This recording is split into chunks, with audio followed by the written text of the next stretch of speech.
Hello friends, welcome to my channel BMS cafe. और आज का जो हमारा टॉपिक है वो है चारवाक दर्शन। तो देखिए, जब हमने दर्शन का इंट्रोडक्शन पढ़ा था तब हमने पढ़ा था कि दर्शन दो टाइप के होते हैं, आस्तिक दर्शन और नास्तिक दर्शन। ठीक है, तो आस्तिक दर्शन में हमने षट दर्शन पढ़े थे ना, और नास्तिक दर्शन में हमने 3 दर्शन पढ़े थे, चारवाक दर्शन, बौद्ध दर्शन और जैन दर्शन। ठीक है, तो आज हम पढ़ेंगे चारवाक दर्शन। तो देखिए, इस दर्शन को हम लोकायत दर्शन के नाम से भी जानते हैं। तो देखिए, इस दर्शन के जो फाउंडर हैं वो बृहस्पति जी हैं। और चारवाक वर्ड का मतलब है, देखिए, चारू मीन्स स्वीट, वाक मीन्स वर्ड।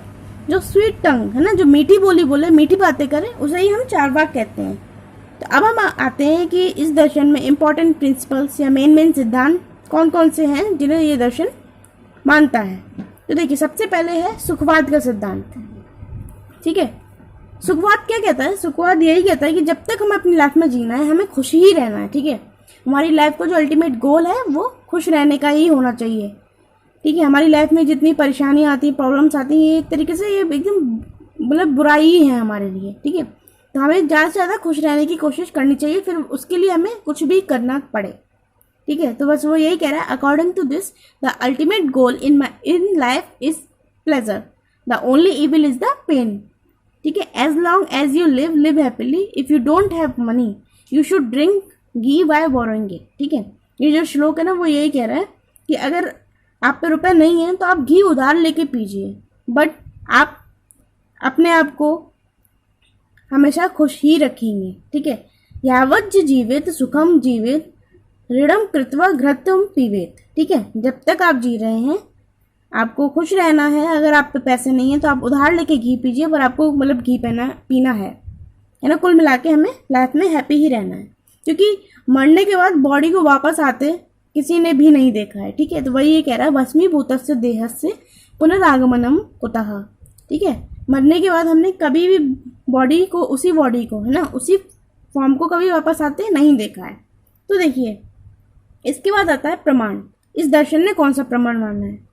तो हमने देखिए अब तक इतने दर्शन पढ़ लिए, किसी दर्शन ने किसी प्रमाणों को माना है, किसी दर्शन ने किन्हीं प्रमाणों को माना है, किसी ने 2 माने, किसी ने 4। इस दर्शन ने सिर्फ एक ही प्रमाण माना है, वो है प्रत्यक्ष प्रमाण। सिर्फ और सिर्फ प्रत्यक्ष पे ही बिलीव करता है। जो दिख रहा है वही है, जो नहीं दिख रहा है ना वो है ना उसकी कोई एग्जिस्टेंस है। ठीक है, तो एक तरीके से बड़ा साइंटिफिक मूड के लोग हैं ये लोग, है ना। बिल्कुल, मतलब एविडेंस है तो है, ठीक है, एविडेंस नहीं है तो फिर कोई भी चीज़ को ये नहीं मानते। तो देखिए, अब हम देखते हैं कि अब तक हमने 5 पंचमहाभूत पढ़े हैं कि 5 महाभूत होते हैं, बट इस दर्शन ने 4 ही महाभूत माने हैं, जो कि है वायु, अग्नि, जल, पृथ्वी। मतलब आकाश महाभूत इस दर्शन ने नहीं माना है, और रीज़न यही है क्योंकि आकाश हमें प्रत्यक्ष नहीं होता। ठीक है, यहाँ पे आकाश आसमान वाले आकाश से मतलब नहीं है, क्योंकि वो तो हमें फिर भी दिख जाएगा, है ना, आकाश वो तो दिख ही रहा है, बट यहाँ पे वो आसमान वाला आकाश नहीं है। यहाँ पे जो है एक तरीके से आकाश को हम वैक्यूम से कंपेयर कर सकते हैं, एकदम एम्प्टी स्पेस, जहाँ पे वायु भी ना हो। ठीक है, यहाँ पे एयर भी नहीं है, ना कोई वायु है ना, एकदम एम्प्टी स्पेस, उसे हम आकाश कहते हैं।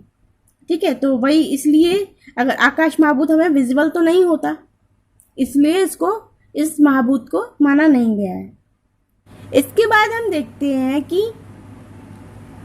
इस दर्शन में आत्मा या चेतना के बारे में क्या राय है। ठीक है, तो इसे हम स्वभाव परमवाद भी कहते हैं। ठीक है, तो देखिए, ये दर्शन यही मानता है कि आत्मा वगैरह कुछ नहीं होती है।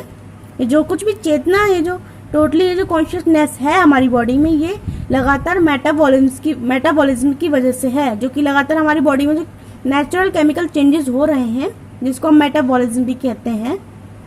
ठीक है, बस यही हमारी बॉडी की चेतना है और कॉन्शियसनेस है। मतलब आत्मा वगैरह के जो कॉन्सेप्ट है उसको फुली तरीके से डिनाई करता है। तो देखिए, द साइन ऑफ लाइफ या फिर chetan lakshan are due to natural chemical changes. ठीक है, जिसको हम मेटाबॉलिज्म भी कहते हैं, but not with the entry of atma. ठीक है, ये जो हमारी बॉडी में जो चेतना है, ये किसी आत्मा की वजह से नहीं है। ये हमारी बॉडी में जो लगातार मेटाबॉलिज्म हो रही है, जो केमिकल चेंजेस, केमिकल रिएक्शंस हो रही हैं, बस यही हमारी बॉडी की चेतना है। तो बस वो यही कहना चाहते हैं कि चेतना ये जो हमारी शरीर का गुण है, चेतना हमारा शरीर का गुण है, ना कि आत्मा का। ठीक है, चारवाक ने कहा है कि मतलब जब तक बॉडी है तभी तक कॉन्शियसनेस है, ठीक है। जब बॉडी नहीं है तो कोई कॉन्शियसनेस भी नहीं होती है, ठीक है। चेतना इज द प्रॉपर्टी ऑफ शरीर नॉट आत्मा। Charvaka says that as long there is a body there is consciousness, there is no consciousness when body is not there, ठीक है। तो ये जो चेतना है या फिर आत्मा जो कुछ भी है ये हमारी शरीर की प्रॉपर्टी है, चेतना आत्मा की नहीं है, ठीक है। इसके बाद देखिए मोक्ष के बारे में क्या राय थी इस दर्शन की। तो देखिए चारवाक का मानना था कि जो कुछ भी हम अभी अपनी लाइफ में जो हम सुख भोग रहे हैं तो वही हमारे लिए स्वर्ग है, और जो कुछ भी हम दुख देख रहे हैं यही हमारे लिए नरक है, ठीक है। That is the only way for moksha because there is no sensation और कॉन्शियसनेस इन बॉडी, ठीक है। अगर हमारे लिए मोक्ष का कोई रास्ता है तो वो सिर्फ मृत्यु है, क्योंकि उसके बाद हमारी बॉडी में किसी भी प्रकार की सेंसेशन नहीं होती है। फिर आप मतलब कितनी भी हैप्पीनेस हमारी बॉडी लाइफ में आ जाए, हमें ना खुशी होगी ना दुख होगा, मतलब कुछ फील ही नहीं होगा, है ना। तो एक तरीके से मोक्ष ही तो हो गया ना, क्योंकि हमें ना खुशी पता चल रही है ना कोई दुख पता चल रहा है। तो वही है कि जो कुछ भी है, अगर जो कि हम अपनी लाइफ में जो सुख देख रहे हैं वही स्वर्ग है। रहते ही रहते हम स्वर्ग भी देख लेते हैं और नरक भी देख लेते हैं, इसके लिए हमें मरने की ज़रूरत नहीं है ना। जो कुछ भी है सब यहीं पे है, क्योंकि देखिए प्रत्यक्ष को मानता है ना तो ये बात की बातों पे बिलीव करता ही नहीं है। जो कुछ भी सामने है, जो भी सुख है वही हमारा स्वर्ग है, जो भी दुख है वही हमारा नरक है, ठीक है। और डेथ एक तरीके से हमारे लिए ही मोक्ष है, क्योंकि उसके बाद हमें किसी भी प्रकार की ना कोई खुशी महसूस होगी ना दुख महसूस होगा, ठीक है। अब देखिए ईश्वरवाद। अब ईश्वरवाद का सिद्धांत ये कहता है कि इस दर्शन में ना वेदों को माना है, क्योंकि देखिए नास्तिक है तो ना ये वेद मानता है ना ही ईश्वरों को भी ये मानता है, ठीक है। This Darshan only believes in प्रत्यक्ष, क्योंकि ये सिर्फ प्रत्यक्ष में मानता है और भगवान तो विजिबल है ही नहीं, है ना, इसलिए ये उनके ऑथेंटिसिटी को भी नहीं मानता। Worshipping of God is a matter of inefficiency और सुपरस्टिशियस एज पर दिस दर्शन, ठीक है। अब आता है स्वभाववाद, ठीक है। स्वभाववाद की थ्योरी यही कहती है कि ये जो वर्ड है वो एक तरीके से सिर्फ एक संयोग है ना, भौतिकवाद है, ठीक है।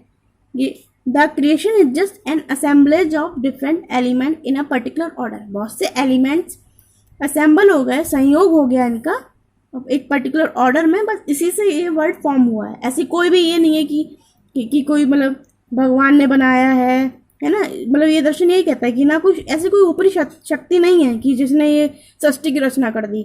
ये जो सृष्टि की रचना भी, ये जो जगत है ये सिर्फ एक संयोग मात्र है ना। पूरा मतलब मैटेरियलिस्टिक है, एकदम भौतिकवाद है ना। ये सिर्फ जस्ट मतलब एकदम संयोग से क्या हुआ कि असेंबल हो गए एलिमेंट्स, है ना, ऑर्डर में, इसी तरीके से इसका फॉर्मेशन होता चला गया। कोई भी चेंज आया तो वो केमिकल चेंज, इन सब से उसमें चेंजिंग होती गई, ठीक है। तो ये जब जो कुछ भी है ये सिर्फ संयोग है, ठीक है। The word is entirely materialistic, the creation just an assemblage of different element in particular order, the variation is due to its inherent factor and chemical change, okay. तो एक तरीके से वही है, किसी भी ईश्वर की सत्ता को यहाँ पे नकार रहा है ना। जो कुछ भी है सिर्फ सब कुछ संयोग से बनता चला गया है। अब हम देखते हैं चारवाक दर्शन और आयुर्वेद में क्या रिलेशन है। तो देखिए बोथ दर्शन एक्सेप्टेड द प्रत्यक्ष प्रमाण बट चारवाक एक्सेप्टेड ओनली प्रत्यक्ष, ठीक है। दोनों दर्शनों ने प्रत्यक्ष प्रमाणों को माना है, पर यही है कि चारवाक ने सिर्फ और सिर्फ प्रत्यक्ष को माना है, जबकि आयुर्वेद में और भी प्रमाण माने गए हैं। चारवाक एक्सेप्टेड 4 महाभूत आउट ऑफ 5। देखिए आयुर्वेद में जो 5 महाभूत हमने माने ना, आकाश वायु अग्नि जल पृथ्वी, उसमें से चारवाक ने सिर्फ 4 ही महाभूत माने हैं। Ayurveda concern to the astika but Charvaka is concern to nastika, ठीक है। हमने जब आस्तिक दर्शन हमने पढ़े थे ना, तो हमने देखा था कि बहुत सी थ्योरीज, बहुत से सिद्धांत हमारे आयुर्वेद के और आस्तिक दर्शन के मैच कर रहे थे, है ना। जबकि यहाँ पे देखिए लगभग सिर्फ प्रमाण वाली बात ही हमारी मैच कर रही, बात बाकी और किसी भी बात पे आयुर्वेद राजी नहीं है ना। तो देखिए most of the other principle of Charvaka are not relevant to Ayurveda, ठीक है। ज़्यादा से ज़्यादा प्रिंसिपल जो इसके ऐसे हैं कि आयुर्वेदा से बिल्कुल मैच नहीं करते, ठीक है। तो गाइज ये वीडियो यहीं खत्म होती है। वीडियो अच्छी लगे तो लाइक कीजिएगा, चैनल को सब्सक्राइब कीजिएगा और ज़्यादा से ज़्यादा शेयर भी कीजिएगा। तो फिर मिलते हैं नेक्स्ट वीडियो में। Okay bye.